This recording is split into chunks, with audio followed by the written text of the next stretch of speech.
井底之蛙. Once upon a time, there was a little frog who lived in a deep, dark well.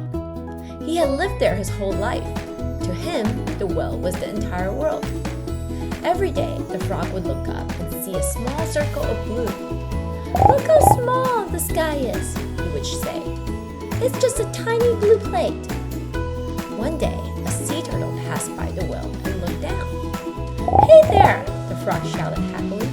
"Come down and play. My well is the best place in the world.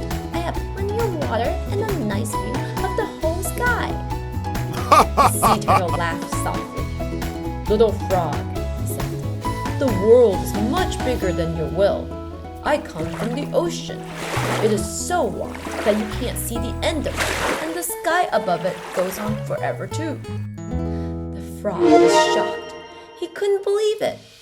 He realized that because he stayed in his little hole, he had missed out on all the wonders of the big wide world.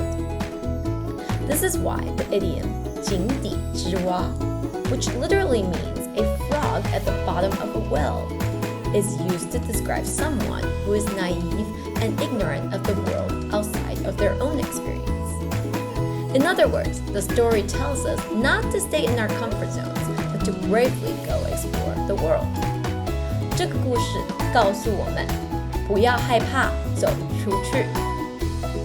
Let's review some key vocabulary from this story. 青蛙、水井、天空、乌龟、海洋、世界。